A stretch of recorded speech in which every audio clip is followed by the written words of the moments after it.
ამინ. ღმერთმა დაგლოცოთ, ღმერთმა გაგახაროთ, სახელითა მამისათა და ძისათა და სულისა წმინდისათა, ჩვენთან არის ღმერთი. გილოცავთ დღევანდელი ლიტურგიის აღსრულებას, კიდევ ერთი ლიტურგია აღვასრულოთ ღვთის მადლით, ვინც ეზიარეთ. გილოცავთ წმინდა ზიარებას, მაცხოვრის უხრწნელსა და ხორცთან, საკურნებელი იყოს სულის და ხორცის თქვენი ზიარება ქრისტესთან. ღმერთმა დაგლოცოთ. გილოცავთ დღევანდელ დღეს მოხსენიებული წმინდანების ხსენებას. დღევანდელ დღეს მართლმადიდებელი ეკლესია მოიხსენებს წმინდა მოწამეებს ევსტრატის, აუქსენტის, ეუგენის, მარდარის და ორესტის. ესენი არიან მოწამეები, მოღვაწეები, რომლებიც მესამე საუკუნის მეორე ნახევარში და მეოთხე საუკუნის დასაწყისში ცხოვრობდნენ და აღესრულნენ ამ პერიოდში. ეს არის პერიოდი, როდესაც რომს განაგებს დიოკლეტიანე და მაქსიმიანე. 284-305 წლები დაახლოებით აი ეს პერიოდია წმინდა მოწამეების მოღვაწეობის და მათი წამების პერიოდი. ზოგადად იმ პერიოდში, როდესაც ქრისტიანთა დევნა ხდებოდა, თუ რამე შფოთი იყო იმპერიაში, თუ რამე ხდებოდა, ესეთი ცუდი ყველაფერი ქრისტიანებს ბრალდებოდა თხოვნე შფოთის შემოტანა საზოგადოებაში და ასე შემდეგ. ასეთი რაღაცა მოხდა ამ შემთხვევაშიც სომხეთსა და კაბადოკიაში. ამ მყარი შფოთი დაბრალდათ ქრისტიანებს და იმპერატორმა თავისი ჯარი ლისიუსის და აგრიკოლას მეთაურობით გააგზავნა, რომ ეს შფოთი ჩაეხშოთ და ქრისტიანები დაეპატიმრებინათ. უკეთეს შემთხვევაში უნდა ეძულებინათ, რომ სხვაგვარი შეეწირათ ქრისტიანებს სკერპებისთვის. უარეს შემთხვევაში თუ ამაზე უარს იტყობდნენ, რა თქმა უნდა, ისინი წამებით უნდა მოეკლათ. და აი ეს არის პერიოდია, რომ შეიპყრობენ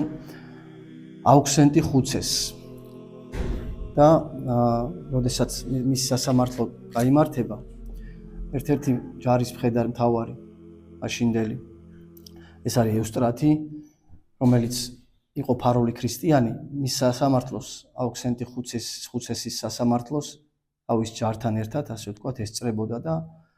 ის იყო როგორც აღნიშნე ფარული ქრისტიანი და მან ჩათვალა რატომღაც ესე, რომ ჟამი იყო იმისა, რომ ხმამაღლა ეღიარებინა ქრისტე და აი ეს ხალხის წინაშე, საჯულების წინაშე გამოვიდა და ხმამაღლა აღიარა, რომ ის იყო ქრისტიანი. რა თქმა უნდა, იგი შეიპყრეს ჯარის სარდალმა, მმართველმა ბრძანა, რომ ის შეიპყროთ და ეწამებინათ და ის საშინლად აწამეს საპყრობილეში. ყველაფრის ამის მიუხედავად წმინდა ევსტრატი მადლობას უხდიდა მის მწამებელ ჯალათებს, რომ დიდი მადლობაო, რომ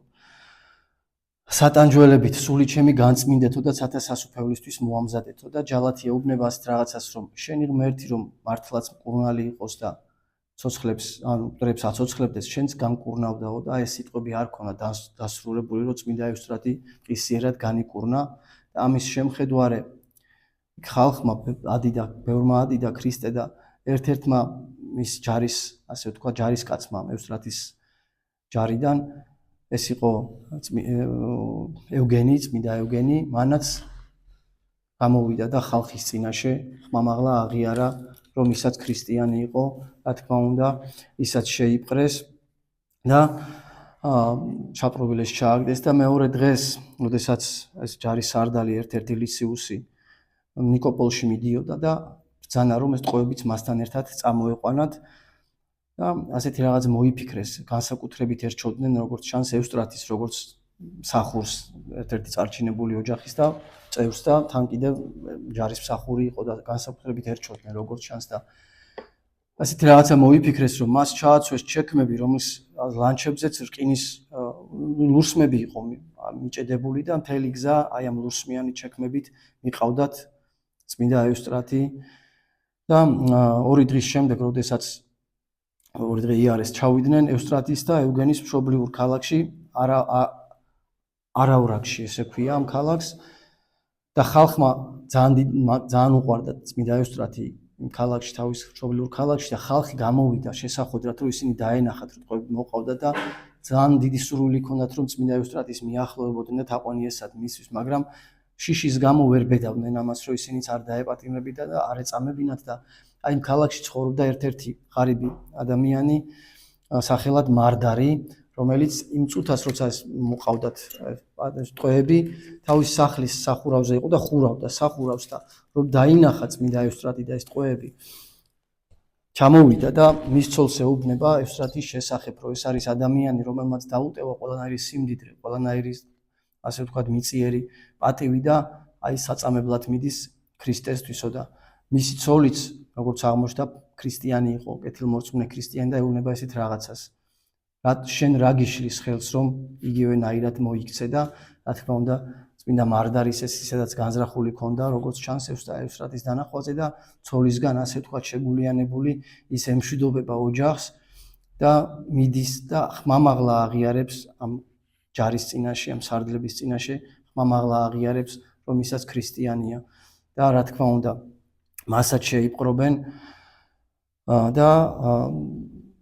მეორე დილით უკვე პატიმრები გამოყავთ საწამებლად, ასე ვთქვათ და პირველი ვისაც აწამებენ და სიკვდილით სჯიან ეს არის აუქსენტი ხუცესი, მას თავი მოჰკვეთეს და მეორე ადამიანი ვინც საწამებლად გამოიყვანეს ეს იყო მარდარი, წმინდა მარდარი აი ეს ადამიანი ვინც მისი ცოლმა ასე ვთქვათ უთხრა რომ შენს მოწამებლად აღესრულეო და ასეთი რაღაცა გაუკეთეს საშინელი წამებით, ფეხები გაუხრიტეს ამ წმინდა მარდარის, თოკები გაუყარეს და დაკიდეს თავდაღმა და ესეთი მას შობოდნენ, რა ქვია, გახურებული ლურსმებით აწამებდნენ, გახურებულ ლურსმებს ურჭობდნენ და ეს ადამიანი ამ ყველაფრის მიუხედავად ღმერთს მადლობდა და ლოცულობდა და ეს ლოცვა, ლოცვითაც ის ლოცულობდა მათ ცხოვრებაში არის აღნიშნული. დღეს ჩვენ ამას ვკითხულობთ ხოლმე, მესამე ჟამნის ბოლო ლოცვა არის ეს, უფალო ღმერთო ჩვენო გახსოვს ხო ეგ ლოცვა მესამე როგორ არის მესამე ჟამნის უფალო ღმერთო იესო ქრისტე და წმინდა უსულო ერთო ღვთაებაო ერთო ძალო შემიწყალე მეწოდული და რომლითაც ამ ჟავრითა უწყი მაცხოვნე მეუღირსი მონაიშენი რამე თუ კურთხეულ ხარ შენ უკუნითი უკუნისამდე ამინ აი ამ ლოცვას ლოცულობდა ეს წმინდა მარდარი და ამ ლოცვით შევედრა თავისი სული ღმერთს და შემდეგ უკვე წმინდა ევგენი წარდგა სამჟავროზე და ისაც საშინელი ეს ევსტრატის ერთ-ერთი ჯარისკაცი რომ იყო და საშინელი წამებით მოკლეს ისაც ჯერ ენა მოგლიჯეს, შემდეგ ხელფეხი მოკვეთეს და ბოლოს თავი მოკვეთეს და ისეთ სიკვდილით აღესრულა და ამ ლისიუსმა რატომღაც ევსტრატის ასე ვთქვათ სიკვდილი დასჯა გადადო სხვა დროისთვის და წავიდა მეორე დღეს ქალაქში რომ თავისი ჯარის დანაყოფები დაეთვალიერებინა რა ხდებოდა ამ ჯარში და ამ თვალიერებისას მისი ყურადღება მიიპყრო ერთ-ერთმა ჯარისკაცმა სახელად ორესტიმ, რომელიც თავისი აღნაგობით, თავის შესახედაობით გამოირჩეოდა და ასევე თავისი ბრძოლის უნარიანობით გამოირჩეოდა და გადაწყვიტა ამ ლისიუსმა რომ რაღაცნაირად გამოეცადა ბრძოლაში როგორი იქნებოდა ეს ორესტი და გამოიყვანა და შუბი მიცა რომ მიზანში ესროლა და ამ შუბის სროლის პერიოდში მას ჯვარი გამოუჩნდა, გულსაკიდი ჯვარი და ამით მიხვდა ლისიუსი რომ ესაც ფარული ქრისტიანი იყო და იკითხება რომ შენც ჯვარს მოსცემ თაყვანს და რა თქმა უნდა მანაც როგორც ყველამ აღიარა ამანაც ორესტიმ, წმინდა ორესტიმ ქრისტე და ისაც შეიპყრეს, საპყრობილეში ჩააგდეს ქრისტიანებთან ერთად და აი ამ გაგულისებული ჯარის წევრებმაც ბევრმა მიბაძა ორესტის და ისინიც რა თქმა უნდა ქრისტიანობა აღიარეს მათაც და ლისიუსმა ეს რაღაც მოიფიქრა რომ ხალხის მღელვარება რო არ ყოფილიყო ევსტრატის და ორესტის გამო, ისინი გააგზავნა უკვე ნიკომიდიაში, ამასთან სებასტიაში უბრალოდ აგრიკოლთან, მეორე მთავარ სალდართან და ესაც აგრიკოლი ძალიან ესეთი მით გამოირჩეოდა ქრისტიანების მიმართ, მაგრამ ევსტრატისთან მასთან საუბარმა საკმაოდ ისეთი კეთილად განაწყო ამ ადამიანის მიმართ, იმდენად დამაჯერებლად საუბრობდა ევსტრატი და განიზრახა რომ რაღაცნაირად იქნებ სიკვდილისგან დაეხსნა და ეხვეწებოდა რომ მოსაჩვენებლად მაინც შეეწირა მსხვერპლი კერპებისათვის, რომ ამით ის სიცოცხლე შეენარჩუნებინა და რა თქმა უნდა დიდ სიმდიდრესაც პირდებოდა, მაგრამ როგორც ხდება ხოლმე, როდესაც ქრისტია შენთან, შენ გულში უკვე მნიშვნელობა არ აქვს, ვინ არის შენ წინ, დღესასწაული არის მოწამისთვის მისი მოწამეობრივი აღსასრული და ქრისტეს წიაღში დამკვიდრება და წმინდა ევსტრატიმაც ზუსტად იგივე გააკეთა, რა თქმა უნდა მან უარი უთხრა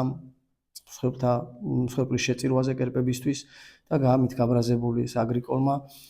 უკვე მეორე დღეს ბრძანა მისი, ასე ვთქვათ, მოწამეობრივად სიკვდილი დასჯა ბრძანა და საბოლოოდ ესე მოხდა, რომ ორესტი, ეს ადამიანი, ჯარისკაცი, რკინის გახურებულ რკინის საწოლზე დააწვინეს და ისე აღესრულა ლოცვით, რა თქმა უნდა, ეს ადამიანიც ამ გახურებულ რკინის საწოლზე აღესრულა ქრისტესთვის და შემდეგ უკვე როდესაც დგებოდა უკვე წმინდა ევსტრატის მოწამეობრივი აღსასრულის დღე, წინა ღამეს მასთან მივიდა სებასტიელი ეპისკოპოსი ვლასი, აზიარა ქრისტეს სისხლს და ხორცს და ესეთი რაღაცა მოხდა მის საკანში, რომ როდესაც ის ეზიარა, საღვთო ნათლით განათდა ის საკანი და მისგან მოისმა ხმა ზეციდან, რომელიც ამხნევებდა ევსტრატის და მოწამეობრივი ღვაწლის გამო, რა თქმა უნდა, ზეციურ სასუფეველს პირდებოდა და ამით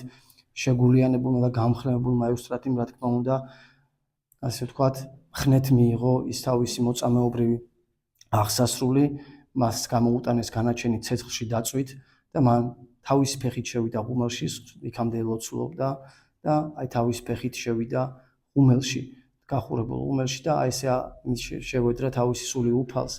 და ესეთი რაღაც არის მის ცხოვრებაში გადმოცემული, როდესაც ეს ეპისკოპოსი სებასტიელი ვლასი მივიდა, რომ ეს ადამიანები გაეპატიოსნებინა და მოწამეები დაეკრძალა, ევსტატის სხეული მიუხედავად იმისა, რომ ღუმელში იყო, აინც უვნებელი იყო და აი ესე გადარჩა უხრწნელად და დაუწველად მისი სხეული და შემდეგ ამ ადამიანმა პატივით დაკრძალა მათი სხეულები და მოგვიანებით უკვე კონსტანტინოპოლის ახლოს ერთ-ერთ სოფელში მათ სახელზე ტაძარიც აშენდა, ღმერთი შეგვეწიოს, მათი ლოცვით ღმერთი შეგვეწიოს, წმინდა მოწამეების ლოცვით და როგორც ხშირად აღნიშნავთ ხოლმე, ჩვენი ეკლესია არის მოწამეების ეკლესია და ჩვენთვის მაგალითები არიან ის ადამიანები, იმისა როგორ უნდა გვიყვარდეს ქრისტე და როგორ უნდა ვიყოთ მედგრად ამ სარწმუნოებაზე მტკიცეთ, რომ ვიდგეთ ასე რომ თქვა და შეგვეწიონეს მოწამეები ამ ყველაფერში. ორიოდ სიტყვას შეგახსენებთ, აი დღევანდელ სვინაგს, ორიოდ სიტყვას მოგახსენებთ უბრალოდ დღევანდელი სვინაგსარიდან, ესეთი პატარა ისტორია არის ცილის წამებასთან დაკავშირებით და სინანულთან დაკავშირებით, როგორც მოგეხსენებათ, ჩვენ ზოგადად ადამიანებს თან ადვილად გვჩვევია სხვისი განკითხვა და საკმარისია რაიმე ცუდი გავიგოთ, მასზე არც გამოვიძიებთ ხოლმე ხშირ შემთხვევაში ეს მართალია თუ ტყუილია, შეგვიძლია რომ ეს თვალის დაუხამხამებლად დავიწყოთ ამ ადამიანების განკითხვა და ერთი ესეთი, ასე ვთქვათ, პატარა ისტორია არის, ერთ-ერთი ეპისკოპოსი, რომელიც საკმაოდ ისე იყო განწყობილი, მკაცრად იყო განწყობილი ცილის მწამებელი ხალხის მისამართით, ასე რომ ვთქვათ, არ წყალობდა მათ. ერთ-ერთი ადამიანი მივიდა მასთან და იქ სოფელში, ქალაქში უბრალოდ ცხოვრება. ორდაზე ეუბნება, რომ ეს დები იყვნენ მრუშობით დაკავებულები და როდესაც ეს ეპისკოპოსი წირავდა, ეს დებიც ესწრებოდნენ იმ წირვას და წირვის ბოლოს, როცა ზიარების დრო დადგა, ეპისკოპოსმა ყველას მოუხმო ზიარებისთვის და ესეთი რაღაც არის აღნიშნული, რომ ცოდვილები ვინც იყვნენო, მათი სახეო რაღაცნაირად ჩაბნელები მუქი იყო და